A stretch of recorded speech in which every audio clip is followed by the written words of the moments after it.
আজকে আমি ঘরে করে নেব রেস্টুরেন্ট স্টাইলে চিকেন স্যুপ। ঘরে থাকা কয়েকটা উপকরণ দিয়ে এই চিকেন স্যুপটা আমি করে নেব। এভাবে চিকেন স্যুপ করলে খেতে ভীষণ ভালো হয়। তাহলে আমি রেসিপিটি কিভাবে করছি আমার সঙ্গে থাকুন আর দেখতে থাকুন। নমস্কার, তাপসী রান্নাঘরে সকলকে স্বাগত। শুরু করছি নতুন একটা দিনের নতুন একটা ভিডিও। আজ আমি করব চিকেন স্যুপ। রেস্টুরেন্টের মতো চিকেন স্যুপ আমি ঘরেই করে নেব। আমি এখানে 200 গ্রাম চিকেন নিয়েছি, বোনলেস চিকেন আছে। দেখুন, একদম সলিড চিকেন, কোনো হাড় নেই। 200 গ্রাম চিকেন নিয়েছি। চিকেন ভালো করে ধুয়ে পরিষ্কার করে নিয়েছি। তাহলে আমি চিকেন স্যুপটা কিভাবে করছি দেখতে থাকুন। কড়াই বসিয়ে আমি এখানে গ্যাস জ্বেলে দিয়েছি। এখানে দিয়ে দিচ্ছি আমি 1 টেবিল চামচের মতো সাদা তেল। এবার তেলের মধ্যে দিয়ে দিচ্ছি 2টো তেজপাতা। তেজপাতাটা দিয়ে একটু নেড়ে নিচ্ছি আর তেলটা কড়ার চারপাশে একটু ছড়িয়ে দিচ্ছি আমি।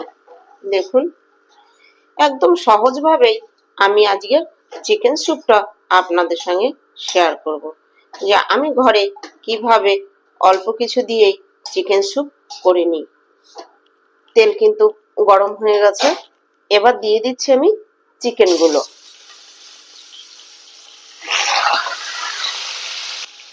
এবার আমি এখানে দিয়ে দেবো, দেখুন, সামান্য একটু গোলমরিচের গুঁড়ো দিয়ে আমি আঁচ একদম লো করে দিয়েছি। এভাবে এক পিঠ 2 মিনিটের মতো ভেজে নেব। 2 মিনিট পরে আমি উল্টে দেব। এক পিঠ আমি 2 মিনিটের মতো ভেজে নিয়েছি। এবার দেখুন আমি উল্টে দিচ্ছি। দেখুন, এই পিঠটা কিন্তু হালকা ব্রাউন কালার হয়েছে। এরকম ভাবে আমি অপর পিঠটাও এরকম একটু হালকা ব্রাউন কালার করে নেব। দেখুন, চিকেনের 2 পিঠে আমি এরকম হালকা ব্রাউন কালার করে নিয়েছি। এবার দিয়ে দিচ্ছি আমি জল। আমি এখানে 200 গ্রাম চিকেন নিয়েছি, তার জন্য আমি জল দিয়ে দেবো 750 ml। জল আমি দিয়ে দিয়েছি। এবার আমি একটু ভালো করে নেড়ে দিচ্ছি। আপনারা চাইলে বোন শুদ্ধ চিকেন নিতে পারেন, মানে হাড় শুদ্ধ চিকেন নিতে পারেন। হাড় শুদ্ধ চিকেন নিলে সেই স্যুপটার টেস্ট আরো ভালো হয়। আমাদের ঘরে খাবে না, তাই আমি বোনলেস পিস নিয়েছি। এবার এই জলটা ফুটে ওঠা পর্যন্ত অপেক্ষা করতে হবে। আর এই যে চিকেনটা যে আমি একটু হালকা ব্রাউন করে ভেজে নিলাম এপিট ওপিট করে, এতে চিকেন যে স্যুপটা আমি করছি এই স্যুপটার টেস্টটা বেশি ভালো হবে এভাবে করলে। তার জন্যই কিন্তু আমি এভাবে একটু হালকা ব্রাউন করে ভেজে নিয়েছি। এবার জল ফুটে ওঠা পর্যন্ত আমি অপেক্ষা করছি। দেখুন, জল দেওয়ার পরে ফুটে উঠেছে। এবার দিয়ে দিচ্ছি আমি পরিমাণ মতো নুন দিয়ে আমি 2 থেকে 3 মিনিট ভালো করে ফুটিয়ে নেব। দেখুন, এই যে হালকা হালকা একটু কালো কালো ফেনা বেরিয়েছে, এগুলো আমি তুলে ফেলে দেব। দেখুন, আমি চিকেনগুলো 3 মিনিট সিদ্ধ করে নিয়েছি। এবার আমি তুলে নেব। তেজপাতা 2টো আমি তুলে ফেলে দেব। এবার এই স্যুপের মধ্যে আমি দিয়ে দিচ্ছি 1/2 ইঞ্চি কুচানো আদা, দিয়ে দেব কয়েকটা কুচানো রসুন। আর এখানে আমি যে সবজি কেটে রেখেছি দিয়ে দেব সেই সবজি। দিয়ে দিচ্ছি বিনস। আমি ছোট একটা বিনস নিয়েছি, বিনস নয়, গাজর। ছোট একটা গাজর নিয়েছি, সে গাজর। আমি এখানে বিনস দিচ্ছি না, আমার কাছে নেই, তাই দিয়ে দিচ্ছি ছোট একটা ক্যাপসিকাম। আর দিচ্ছি বড় সাইজের একটা পেঁয়াজ। এরকম দেখুন ছোট ছোট করে এরকম করে কেটে রেখেছি পেঁয়াজ।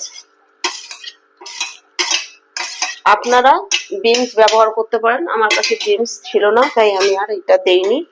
এবার এই সব কিছু দিয়ে আমি এখন আরো 2 থেকে 3 মিনিট বয়েল হতে দেব। সিদ্ধ হতে দেব।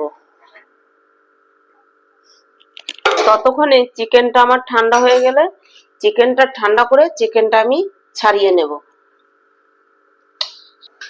এখানে আমি দিয়ে দিচ্ছি কিছুটা সুইট কর্ন। এটা অপশনাল, এটা আপনারা না দিলেও চলবে, এটা আমার ঘরে ছিল তাই আমি সুইট কর্নটা ব্যবহার করছি।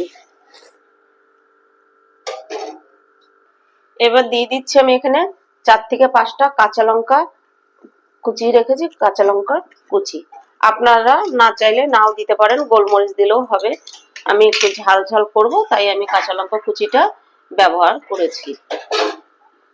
দেখুন আমি চিকেনটা হাতের মাধ্যমে এরকম করে হাত দিয়ে এরকম দেখুন 2 আঙ্গুল দিয়ে চাপ দিলেই কিন্তু খুলে যাচ্ছে। এভাবে প্রত্যেকটা চিকেনের টুকরো আমি এভাবেই ছাড়িয়ে নেব। এভাবে ছাড়িয়ে দিলে বেশি ভালো হয়। আপনারা চাইলে এটা টুকরো টুকরো করেও দিতে পারেন। এভাবে আমি ছাড়িয়ে নেব। আমি সব সবজিগুলো দিয়ে সুইটকর্ন দিয়ে আমি 3 মিনিট ফুটিয়ে নিয়েছি। এবার দেখুন চিকেনগুলো ঠিক এইভাবে ছাড়িয়ে নিয়েছি, দিয়ে দিচ্ছি চিকেন দিয়ে এবার আমি সব সবজির সঙ্গে একটু মিশিয়ে দিচ্ছি। এবার দিয়ে দেবো আমি যেই হাফ লেবুর রস। এবার এখানে গুলিয়ে নিয়েছি 1 চা চামচ কর্নফ্লাওয়ার। এবার কর্নফ্লাওয়ারটা আমি দেব আর এরকম ভাবে নেড়ে দেব। কর্নফ্লাওয়ারটা খুব বেশি দেওয়া যাবে না, কতটা স্যুপ বানাচ্ছেন সেই হিসেব করে কিন্তু কর্নফ্লাওয়ারটা দিতে হবে, না হলে বেশি গাঢ় হয়ে যাবে। দেখুন কর্নফ্লাওয়ারটা দিয়ে আমি 1 মিনিট ফুটিয়ে নিয়েছি। দেখুন ঘনত্বটা আমি কিরকম রেখেছি। এটা কিন্তু এর থেকে আর বেশি ঘন আমি করব না। এবার ঠান্ডা হলে কিন্তু এটা তাহলে থকথকে হয়ে যাবে। এবার আমি একটা ডিম ফেটিয়ে নিয়েছি, এবার এই ডিমটা আমি দিয়ে দেব।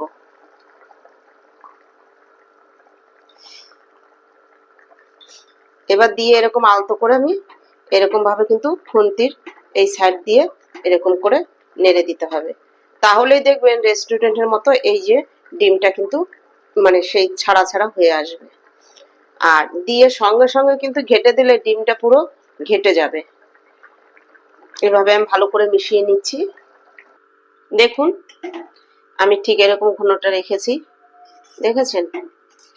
আমি এর থেকে আর বেশি ঝোল রাখিনি, মানে স্টুটা বেশি রাখিনি। আমাদের ঘরে এই স্যুপটা খাওয়ার জন্য লোকের পরিমাণ কম আছে তাই স্টুটা কম করেছি। তাও দেখুন আমি কিন্তু বিশাল গাঢ় কিন্তু করিনি, একদম যেরকম ঘনত্বটা হয় স্টুটা সেরকমই আমি করে নিয়েছি। দেখুন আমার কিন্তু চিকেন স্যুপ একদম রেডি। কত সহজেই ঘরে বানিয়ে নিলাম চিকেন স্যুপ। আমার এই ভিডিওটা যদি আপনাদের ভালো লাগে লাইক কমেন্ট সাবস্ক্রাইব করবেন, সাবস্ক্রাইব করে পাশে থাকা বেল আইকনটি প্রেস করবেন।